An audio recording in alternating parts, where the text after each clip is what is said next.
राम राम मंडळी, कसा शेतस मग मजा माना. देखा मी 4 अवईना शेंगाली द्यात स्वच्छ धुई लेवाना दोघी बाजू ताईन देठ कापीसन शेंग चांगली अशी बारीक कापी लेवानी मस्त सगळ्या शेंगा मी कापी देतात. गॅसवर कढई ठेवी त्यांना मग 2 पळी तेल टाका, अर्धा चमचा मोहरी, अर्धा चमचा जिरं, 7-8 लसूणना पाकड्या बारीक कापीसन टाक्यात, एक मोठा कांदा बारीक कापीसन तो टाका.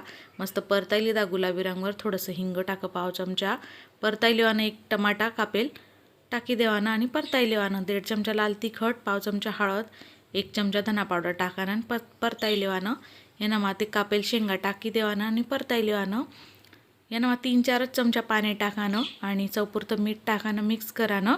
झाकण ठेसन 7-8 मिनटं लो फ्लेमवर शेंग चांगली शिजाड लेवानी. असं पण खाऊ शकतस तुम्ही आई भाजी. आहे ना मग तुम्हाला आवडत होई तर शेंगदाण्यानं कूट टाकानं.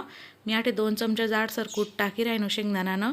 कोथिंबीर टाकस आणि गरम गरम आपली अवईनी भाजी तयार शे खायली आणि चॅनलला सबस्क्राईब कर द्या. धन्यवाद.